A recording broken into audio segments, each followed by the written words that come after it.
नमस्कार मेरे प्यारे बच्चों, आज की क्लास में आपका स्वागत है। और मैं आपको बताना चाहूँगा कि ज़िंदगी में कभी भी कोई मुकाम हासिल करना हो आपको, तो अपने लक्ष्य को निर्धारित करना चाहिए बेटा। क्योंकि लक्ष्य को पाने की राह में अगर ठोकरें मिले तो हमें घबराना नहीं चाहिए, उन्हें मुस्कुराते हुए अपनी सफलता की सीढ़ी बनाना चाहिए। और कहते हैं ना, मुश्किलें दिल के इरादे आजमाती है, स्वप्न के पर्दे निगाहों से हटाती है, हौसला मत हार, गिरकर ओ मुसाफिर, ठोकरें इंसान को चलना सिखाती है। मैं नवीन गहलोत, पॉलिटी विद नवीन गहलोत में आपका स्वागत करता हूं। बेटा, आज की क्लास में हम विधानमंडल की जो क्लासें देख रहे थे, उसके पहले वाली क्लास में हम कई सारे बातों को समझ चुके थे। आज पार्ट फोर्थ होगा और ये हमारे आर्टिकल 212 तक रहेगा। और आज पार्ट फोर्थ का आपका पूरा जो भी अकॉर्डिंग टू बैरक्ट है, आज वो पूरा कंप्लीट पार्ट आपके सामने होने वाला है। तो बात करते हैं आज की क्लास का बिना किसी विलंब के बेटा। इसके पहले हम आर्टिकल 201 तक देख चुके थे कि किन किन मामलों में राज्यपाल राष्ट्रपति के लिए कोई विधेयक को सुरक्षित रख सकता है। तमाम मामले हमने कल की क्लास में देख लिए थे। आज की क्लास में हम चलेंगे बहुत प्यारे मामले की तरफ और यहाँ से काफ़ी अच्छे क्वेश्चन आपके बनकर आते हैं। तो प्यारे बच्चों, कौन कौन से क्वेश्चन बन रहे हैं, हम किस टॉपिक को लेकर चल रहे हैं? तो हमारा टॉपिक है बेटा वार्षिक वित्तीय विवरण।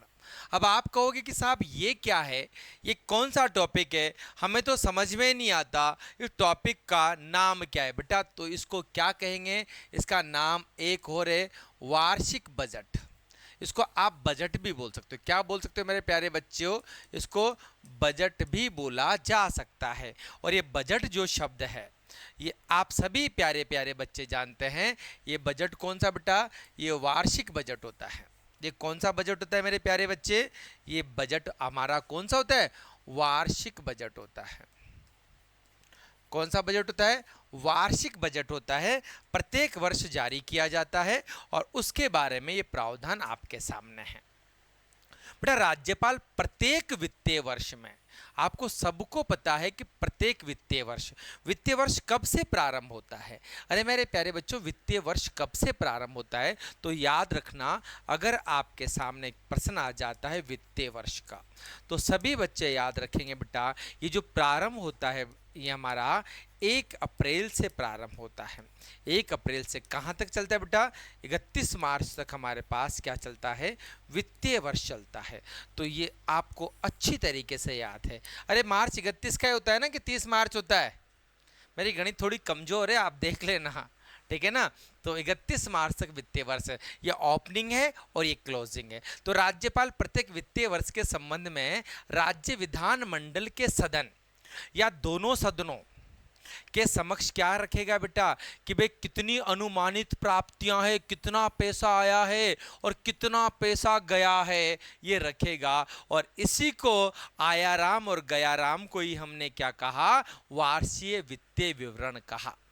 कि एक देश की सीमाओं के भीतर, हम तो यहाँ राज्य की बात करेंगे, राज्य की सीमाओं के भीतर एक वित्तीय वर्ष में प्राप्त सेवाओं और वस्तुओं का मौद्रिक मूल्य क्या कहलाता है? जीडीपी कहलाता है बेटा। उसके अंदर से अगर मूल्यह्रास को माइनस कर देते हैं तो हमारे पास जीएनपी आ जाता है, शुद्ध घरेलू उत्पाद आ जाता है। और विदेशों से अर्जित आय जोड़ दे बेटा, और सब्सिडी हटा देते हैं, जोड़ देते हैं, तो इनको जोड़ने के बाद हमारे पास शुद्ध आय आ जाती है जो राज्य की होती है। ये कभी किसी दिन मैं आपको समझाऊंगा। तो भैया वार्षिक वित्तीय विवरण क्या? एक वित्तीय वर्ष में क्या कहा बेटा? एक वित्तीय वर्ष में अनुमानित प्राप्तियां और व्यय क्या कहलाएगा? वार्षिक वित्तीय विवरण। वार्षिक वित्तीय विवरण में निहित व्यय के अनुमानों में पृथक रूप से निम्नलिखित दर्शाया जाएगा। कौन कौन सी चीजें शामिल होगी? क्या क्या बेटा? इस संविधान द्वारा राज्य की संचित निधि पर भारित व्यय, इसके अंदर क्या क्या रहेगा भाई? संचित निधि पर भारित व्यय तमाम प्रकार के रहेंगे, ठीक है ना। जो भी पैसे संचित निधि से लिए जाएंगे वो इसका वर्णन यहाँ पर रहेगा। दूसरा, राज्य की संचित निधि से किए जाने वाले, कि राज्य की संचित निधि से कौन कौन सा पैसा किया जाएगा, वो तो भारित हो गया, या प्रस्तावित इतना पैसा निकलेगा, प्रस्तावित हो या कोई भी अन्य प्रकार का व्यय हो, अगर वो राज्य की संचित निधि से जाएगा तो ध्यान देना ऐसा पैसा भी हमारे बजट में होगा। तथा राजस्व लेखे पर व्यय कि हमने कोई पैसा लिख रखा है, कोई ले रखा है, अन्य किसी भी प्रकार का व्यय अगर संचित निधि पर भारित है तो कहाँ आएगा? बजट में आएगा। निम्नलिखित व्यय प्रत्येक राज्य की संचित निधि पर भारित होंगे। बहुत अच्छी बात है कि कौन कौन से व्यय राज्य की संचित निधि पर भारित होते हैं, ये एक छोटी सी चीज है। तो बेटा देख लो, राज्यपाल की उपलब्धियां, भत्ते और उसके पद से संबंधित सभी व्यय कहां से लिए जाएंगे? संचित निधि से पैसा जाएगा। विधानसभा के अध्यक्ष, उपाध्यक्ष के वेतन, भत्ते तथा विधान परिषद के वाले राज्यों में विधान परिषद के सभापति और उपसभापति के तमाम वेतन भत्ते कहां से जाएंगे? राज्य की संचित निधि से जाएंगे। अगली बात करते हैं बेटा, ऋण प्रभार, कि भैया कोई पैसा है, ऋण है, जिसके लिए राज्य उत्तरदायी है कि ये पैसा राज्य को ही चुकाना है, जिसमें ब्याज, निक्षेप निधि कोई जमा पूंजी है, मोचन प्रभार की भैया कोई वचन पत्र है, तथा ऋण लेने और ऋण की सेवा और मोचन से संबंधित कोई भी मामला आ जाए संचित निधि पर भारित है। किसी उच्च न्यायालय के न्यायाधीशों के वेतन, भत्ते, इनसे संबंधित कोई भी मामला संचित निधि पर भारित रहेगा। किसी न्यायालय या मध्यस्थ न्यायाधिकरण के किसी निर्णय, डिक्री या पंचाट को संतुष्ट करने वाला कोई भी राशि हो, वो भी संचित निधि पर भारित रहेगी। इस संविधान द्वारा या राज्य विधानमंडल द्वारा विधि द्वारा इस प्रकार भारित या घोषित कोई भी व्यय संचित निधि पर दिया जाएगा, जिसको विधानमंडल या फिर संविधान द्वारा उस पर थोप दिया जाए, तमाम प्रकार का पैसा संचित निधि से लिया ही जाएगा। बात करते बेटा अनुच्छेद 203 की, विधानमंडल के अनुमानों के संबंध में प्रक्रिया के, विधानमंडल के अनुमान क्या रहेंगे उनके संदर्भ में प्रक्रिया। तो ध्यान देना, राष्ट्रपति की संचित निधि पर भारित व्यय से संबंधित अनुमानों में से अधिकांश अनुमान विधानसभा में मतदान के लिए प्रस्तुत नहीं किए जाएंगे, किंतु इस खंड की किसी बात का यह अर्थ नहीं लगाया जाएगा कि उन अनुमानों में पर विधानमंडल में चर्चा को रोकता है। मतलब कितना पैसा आएगा और कितना जाएगा, तमाम प्रकार के अनुमान के भैया इस बार हमारे प्रोग्राम ये रहेगा, इतना अनुमान हम लगा लेते हैं। देखो व्यय के लिए अनुमान लगाया जाता है, आप भी अपनी निजी जिंदगी में लगाते हो ना, क्या अगले साल मुझे तो मकान बनाना है, मकान में लगभग मेरे 40 से 50 लाख रुपए खर्च हो जाएंगे, तो क्या लगाया? अनुमान। पैसा कहाँ से आएगा? अनुमान। तो उन अनुमानों की चर्चा की जा रही है बेटा। उक्त अनुमानों में से जितने अन्य व्यय से संबंधित है वे अनुदानों की मांग के रूप में विधानसभा के समक्ष पेश किए जाएंगे। अब आपने अनुमान लगाया कि 50 लाख रुपए चाहिए, कहाँ से बेटा? आप तो बैंक से लोगे, लेकिन ये क्या करेंगे? ऐसे अनुमानों को कहाँ रखेंगे? विधानसभा में रखेंगे साहब। और विधानसभा क्या कर सकते हैं? ऐसे अनुमानों को क्या कर लेगी बेटा? स्वीकार कर सकती है, इनकार कर सकती है कि भाई साहब पैसा हमारे पास नहीं है, हम आपको पैसा नहीं देंगे। तो उन तमाम बातों का यहाँ उल्लेख है। राज्यपाल की सिफारिश के बिना किसी अनुदान की मांग नहीं की जाएगी। बहुत प्यारी लाइन है बेटा। अगर आपको किसी से अनुदान लेना है तो सिफारिश किसकी होगी? राज्यपाल की होगी। इंपॉर्टेंट फैक्ट है। अनदर इंपॉर्टेंट फैक्ट, राज्यपाल की सिफारिश के बिना ऐसा नहीं होगा। तो ये भी आप समझ चुके होंगे। इतनी बड़ी बात हमारे सामने आ चुकी है। बात करते हैं विनियोग अधिनियम। ये छोटे छोटे अधिनियम है। आज की क्लास निश्चित रूप से थोड़ी छोटी होगी, लेकिन आपको हर चीज समझ में आ जाएगी बेटा। विनियोग विधेयक क्या होता है समझने का प्रयास करना, ठीक है। विधानसभा द्वारा अनुच्छेद 203 के लिए के अधीन अनुदान दिए जाने के पश्चात यथाशीघ्र राज्य की संचित निधि में से निम्नलिखित की पूर्ति के लिए अपेक्षित सभी धनराशियों के विनियोग का उपबंध करने का विधेयक पुनः स्थापित किया जाएगा। विनियोग यानी बेटा पैसा निकालने की बात, कि भैया इतना पैसा लगेगा और पैसा निकालने की बात होती है। तो जब भी पैसा निकाला जाएगा विनियोग विधेयक प्रस्तुत किया जाएगा। अब विनियोग विधेयक किसके इससे? राज्यपाल की संस्तुति पे ही प्रस्तुत किया जाएगा। पहला, विधानसभा द्वारा दिए गए अनुदान और राज्य की संचित निधि पर भारित व्यय, किंतु किसी भी स्थिति में सदन या सदनों के समक्ष पहले रखे गए विवरण में दर्शाई गई राशि से अधिक नहीं होगा। कि भैया क्या कहा तुमने कि भैया 5,000 रुपये चाहिए, तो 5,000 रुपये का ही विधेयक लाया जाएगा, ज़्यादा का नहीं कि 10,000 का लेकर आ जाए। तो याद रखना इस चीज़ का जो भी आपने कहा है। राज्य विधानमंडल के सदन या किसी सदन में ऐसे विधेयक पर कोई संशोधन प्रस्तापित नहीं किया जाएगा जिसका प्रभाव उस प्रकार किए गए किसी अनुदान की रकम में परिवर्तन करने या गंतव्य को बदलने का हो अथवा राज्य की संचित भारत किसी व्यय की रकम में परिवर्तन करने का हो। इस बारे में पीठासीन व्यक्ति का विनिश्चय होगा कि कोई संशोधन इस खंड में अधीन आग्रह है या अंतिम होगा। मतलब पीठासीन अधिकारी डिसाइड करेगा कि भैया ये पैसा दिया जाना है या नहीं दिया जाना है। ये छोटी छोटी बातें हमारे बीच में रहेगी। तो आगे बात करते हैं बेटा, अनुच्छेद 205 अनुपूरक, ये शब्द समझना, छोटे छोटे समझिए। विनियोग का मतलब है पैसा निकालना, विनियोग का मतलब है पैसा निकालना। अतिरिक्त अनुदान, अनुपूरक अनुदान या अतिरिक्त अनुदान, इन सब में क्या डिफरेंस है, क्या अतिरिक्त या अतिरिक्त अनुदान, इन सबको हम समझने का प्रयास करते हैं। तो सबसे पहले बात करते हैं पहली चीज को। किस चीज को बात करते हैं बेटा? पहली चीज हमारे पास है अनुपूरक क्या होता है। राज्यपाल को उन मामलों में जहां वह आवश्यक समझे राज्य की संचित निधि से विनियोग अधिनियम द्वारा प्राधिकृत राशि से अधिक राशि व्यय करने तथा उस वर्ष के वार्षिक वित्तीय विवरण में परिकल्पित न की गई किसी नई सेवा के लिए व्यय करने की प्राधिकृत करने की शक्ति होगी। क्या कहा भाई साहब? इन्होंने ये कहा है कि भैया एक कोई ऐसा पैसा आ जाए, मतलब जो राज्य की संचित निधि से दिया जाना है। कहाँ से होगा? संचित निधि से। लेकिन ध्यान देना, जो पैसा मांगा था, जो प्राधिकृत राशि से अधिक पैसा देना है भाई साहब, मांगा था 10,000 रुपये लेकिन हमें चाहिए 15,000 रुपये, या उस वर्ष के वार्षिक वित्तीय विवरण में परिकल्पित न की गई किसी सेवा, जैसे कोरोना आ गया साहब, हमने लिखा ही नहीं बजट में कि कोरोना का बजट चाहिए। तो ध्यान देना, जब जो व्यय हमने मांगा है उससे ज़्यादा अगर व्यय निकालना है तो अनुपूरक अनुदान की मांग की जाएगी। राज्यपाल उसको संचित निधि से देगा। ध्यान देना, तो ये पूरा राज्यपाल के पास एक शक्ति होगी अनुदान की, इस अनुपूरक अनुदान की। दूसरा, राज्य विधानमंडल के सदन या सदनों के समक्ष एक अनुपूरक विवरण प्रस्तुत करवा सकता है जिसके अपेक्षित या व्यय की गई राशि दर्शाई गई हो। अनुच्छेद 206, देखो जितना पैसा मांगा हो उतना दिया जा रहा है, सिंपल सी बात है। अनुच्छेद 206 लेखानुदान की बात करता है, ऋणानुदान की बात करता है, असाधारण अनुदान की बात करता है। यहाँ क्या होगा बेटा? जो सेवा दर्शाई नहीं गई थी बजट में लेकिन पैसा फिर भी कोई आकस्मिक चीज आ गई, उसके लिए पैसा लेना है तो हम ऐसा करेंगे।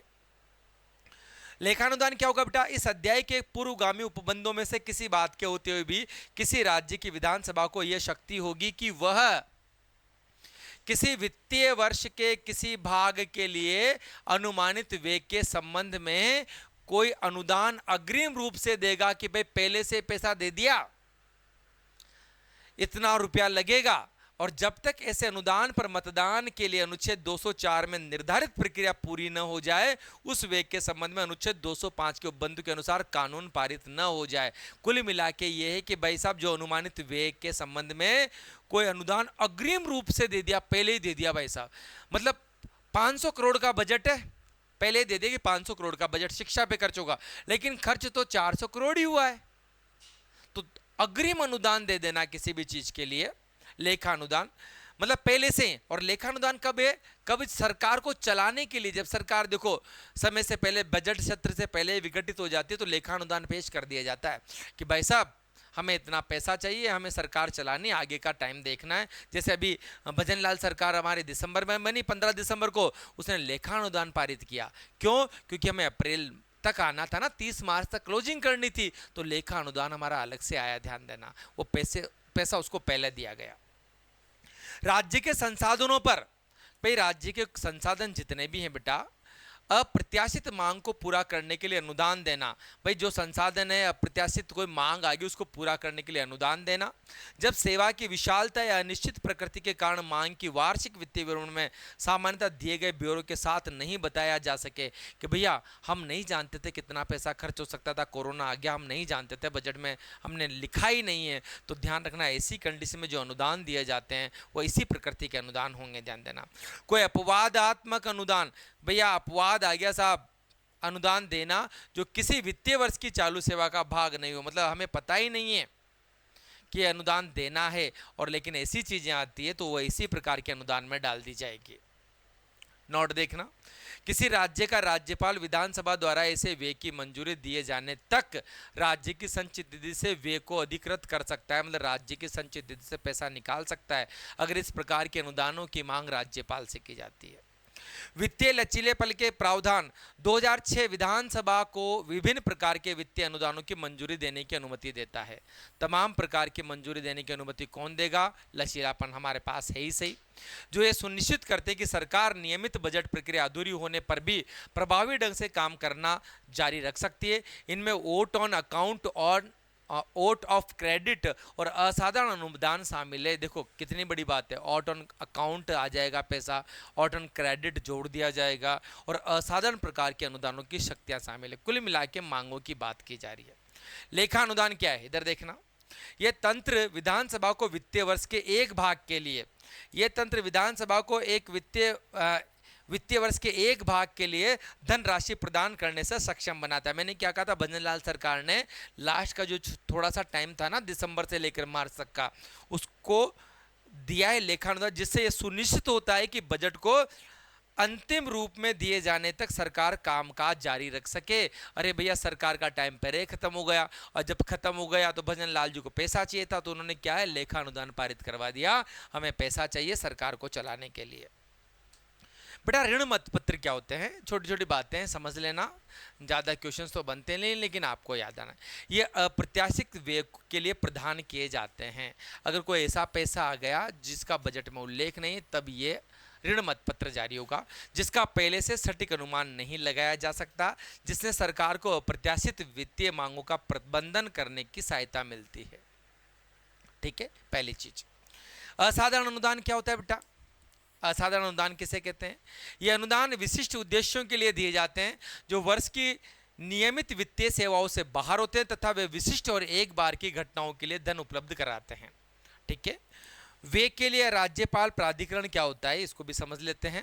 राज्यपाल विधानसभा की मंजूरी से पहले वे को अधिकृत कर सकते हैं कि भाई कितना पैसा आएगा कितना जाएगा, जो सरकारी कार्यों की निरंतरता बनाए रखने के लिए महत्वपूर्ण है कि भाई सरकारी कामों को जारी रखना। ये छोटे छोटे वर्ड हैं जो मैंने आपको बताए हैं। बात करते हैं आर्टिकल 207 की वित्तीय विधेयकों के संबंध में प्रावधान। वित्त विधेयक के संबंध में प्रावधान आर्टिकल 207 में दे रखा है बेटा। कोई विधेयक या संशोधन केवल इस कारण धन विधेयक नहीं माना जाएगा कि वह स्थानीय प्रयोजन के लिए किसी स्थानीय प्राधिकरण या निकाय द्वारा किसी कर के अधिरोपण, उन्मूलन, छूट, परिवर्तन या विनिमय का प्रावधान करता है।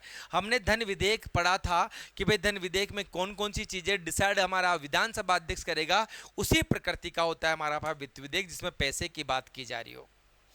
कोई विधेयक धन विधेयक समझा जाएगा यदि उसमें केवल निम्नलिखित सभी प्रकार या किन्हीं विषयों पर संबंधित उपबंधों, जैसे हमने पहले पढ़ा था, किसी कर का अधिरोपण करना हो बेटा, उन्मूलन करना हो, छूट देनी हो, परिवर्तन करना हो, विनिमय करना हो,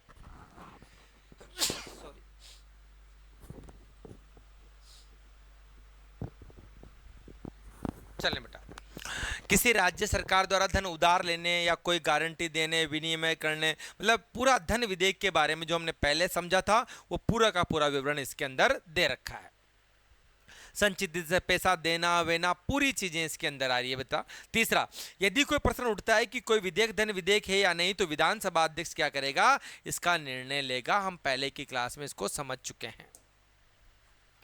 बात करते हैं प्रक्रिया के नियम, किस प्रकार की प्रोसेसिंग चलेगी प्रक्रिया। तो किसी राज्य के विधानमंडल का कोई सदन इस संविधान के उपबंधों के अधीन रहते हुए अपनी प्रक्रिया, अपने कार्य संचालन विनियमन के लिए नियम बना सकता है। मतलब भैया विधानमंडल क्या बनाएगा, नियम बना सकता है। प्रक्रिया के लिए नियम कौन बनाएगा, विधानमंडल क्या करेगा, नियम बना सकता है, पहला। दूसरा, जब तक कि खंड 1 के अधीन नियम नहीं बनाए जाते हैं तब तक इस संविधान के प्रारंभ के ठीक पहले प्रवर्त प्रक्रिया के नियम, मतलब जो पहले से विद्यमान थे वो नियम और स्थायी आदेश, जितने भी स्थायी आदेश थे, यथा स्थिति विधानसभा के अध्यक्ष या विधान परिषद के सभापति द्वारा किए गए किसी भी संशोधन के अधीन रहते हुए प्रभावी माने जाएंगे, जो नियमों के अंतर्गत शामिल हुआ करते थे। बात करते हैं बेटा विधानमंडल का सचिवालय। तो ध्यान देना, विधानमंडल के सचिवालय की बात करते हैं तो दोनों सदनों के लिए अलग अलग सचिवालय होगा। दोनों सदनों के लिए अलग अलग सचिवालय होगा, हम इसकी बात कर चुके हैं पहले भी। स्टाफ भी अलग अलग होगा भैया, सचिवालय का स्टाफ भी अलग अलग होगा। राज्य विधानमंडल के सदन या सदनों का अलग एक अलग सचिवालय स्टाफ होगा, ये हम पहले भी बात कर चुके हैं। कर्मचारी भी अलग होंगे, सेवा शर्तें, सब चीजें अलग अलग होगी। चलो बात करते हैं बेटा प्रशासनिक पहलों पर नियंत्रण सबका काम अलग अलग होगा, ये ध्यान रखना। अनुच्छेद 210 विधानमंडल में प्रयोग की जाने वाली भाषा, कि विधानमंडल में कौन सी भाषा का प्रयोग किया जाएगा, अरे विधानसभा में कौन सी भाषा बोली जाएगी, इन तमाम बातों पर बात करेंगे। तो बेटा कुछ भी नहीं है, ये भाग 18 की बात है कि भाग 18 में किसी भी होते हुए हम क्या करेंगे भैया, राजभाषा। हम किसकी बात करेंगे, राजभाषा, या हिंदी या अंग्रेजी में किया जाएगा, या तो कार्य हिंदी में करो या अंग्रेजी में किया जाएगा। लेकिन विधानसभा का अध्यक्ष, विधान परिषद का सभापति किसी सदस्य को जो पूर्वोक्त भाषाओं में से किसी में भी अपनी बात पर्याप्त रूप से व्यक्त नहीं कर रहा हो, भैया कोई भी सदस्य जो इन दोनों भाषाओं को नहीं जानता है, नहीं तमिलनाडु का है, नहीं बोलता है भाई साहब, तो क्या करेगा, सदन को अपनी मातृभाषा में संबोधित करने की अनुमति दे देंगे कि साहब तुम अपनी तमिल में बोल लो, हमारे पास ट्रांसलेटर है, हम ट्रांसलेट में सुन लेंगे। अंग्रेजी समझ में नहीं आती, नहीं बोलना आता तो नहीं बोलना आता यार, तो क्या करेंगे, हम वहां से ट्रांसलेटर का काम कर लेंगे। जब तक राज्य विधानमंडल कानून द्वारा अन्यथा उपबंध ना करे, संविधान के प्रारंभ में 15 वर्ष की समाप्ति तक के पश्चात यह अनुच्छेद इस प्रकार प्रभावी होगा मानो कि अंग्रेजी में शब्द उसमें से हटा दिया जाएगा, लेकिन अभी तक भी नहीं हटा है, आज भी अंग्रेजी में ही उस काम को कर रहे हैं। अनुच्छेद 211 बेटा विधानमंडल में चर्चा पर प्रतिबंध, विधानमंडल में चर्चा पर प्रतिबंध। तो ध्यान देना, किसी राज्य के विधानमंडल में सर्वोच्च न्यायालय, बहुत प्यारी बात बता रहा हूं, उच्च न्यायालय या किसी भी न्यायाधीश के अपने कर्तव्य के निर्वहन के आचरण के संबंध में कोई चर्चा नहीं होगी, किसी प्रकार की चर्चा नहीं होगी साहब। मतलब न्यायालय से संबंधित कोई भी चर्चा कहां नहीं होगी, विधानमंडल में नहीं होगी, सिवाय इसके कि राष्ट्रपति को संबोधित एक प्रस्ताव प्रस्तुत करने के लिए, जिसमें अनुच्छेद 124 के खंड 4 में, अनुच्छेद 217 के खंड 5 में प्रावधान अनुसार न्यायाधीश को हटाने की प्रार्थना की गई हो। सिर्फ न्यायाधीश को हटाने की प्रार्थना की ही चर्चा होगी, जिसका उल्लेख केंद्र में 124 के खंड 4 में है और राज्य में खंड 5 में है, ध्यान देना।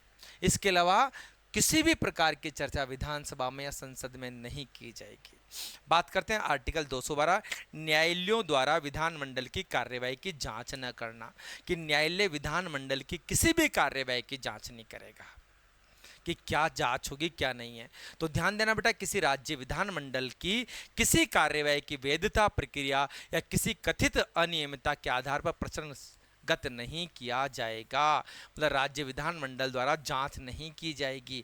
किसी राज्य के विधानमंडल का कोई भी अधिकारी या सदस्य विधानमंडल में कार्य संचालन के प्राधिकार से युक्त किसी निकाय के प्रदत्त शक्तियों का प्रयोग या सौंपे गए किसी कार्य के निष्पादन के संबंध में किसी न्यायालय के अधिकार क्षेत्र के अधीन नहीं होगा। मतलब विधानमंडल की किसी भी कार्यवाही की चर्चा वहां पर नहीं की जाएगी।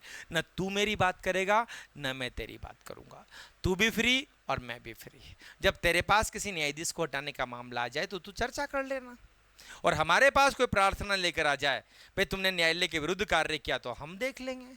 तो ध्यान देना, आर्टिकल 50 में भी वैसे हमारी कार्यपालिका को न्यायपालिका से अलग किया गया है। तो ये तमाम बातों पर हमने देख लिया है बेटा, और इन चीज़ों में हम बात करते हैं आर्टिकल 213 की, जो हम पहले भी समझ चुके हैं। अरे आर्टिकल 213 को हम पहले भी समझ चुके हैं बेटा। किसके बारे में? ये अध्यादेश के बारे में है, और मैंने अध्यादेश के बारे में तमाम बातें आपको राज्यपाल वाले प्रावधान में बहुत अच्छे तरीके से समझा दिया है।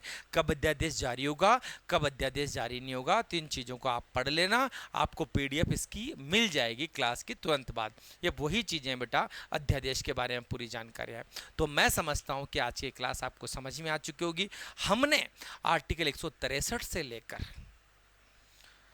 213 तक कंप्लीट कर लिया। 214 से हाई कोर्ट आप पहले भी पढ़ चुके हो, 214 से हाई कोर्ट वाला प्रावधान आप पढ़ चुके हो बेटा पहले से। 213 मैंने यहाँ कंप्लीट करवा दिया। कुल मिला के राजस्थान पॉलिटी एटलीस्ट आपकी एक कंप्लीट सी है, ठीक है ना। कुछ लोक नीति के कुछ तथ्य उसमें बाकी हैं। अब इसके कुछ प्रावधान है, वो हम नेक्स्ट डे की क्लास में लेके आ जाएंगे। कुल मिला के पढ़ाने वाला सेक्शन आपका कंप्लीट है। थोड़े बहुत इसके क्वेश्चंस बाकी हैं, एमसीक्यूज क्वेश्चंस मैं आपके सामने लेकर आ जाऊंगा सबके लिए। तो मैं समझता हूँ कि राजस्थान का पूरा पोर्शन आपका हो चुका है, और जैसा कि मैंने कहा था कि 30 तारीख के पहले हम इसको फिनिश कर देंगे, तो आज मैंने इसको फिनिश कर भी दिया है। छोटी छोटी बातें हैं, चर्चा है, तो हम एक क्लास और लेकर आ जाएंगे इसके ऊपर, और आपके तमाम प्रावधान पूरे करते हैं। तो मेरा आपसे इतना ही निवेदन कि आज की क्लास को आप ज़्यादा से ज़्यादा शेयर करें, लाइक करें, सब्सक्राइब करें, और ध्यान देना डेली 8 बजे आप इस क्लास में आना नहीं भूलें। जय हिंद, जय भारत।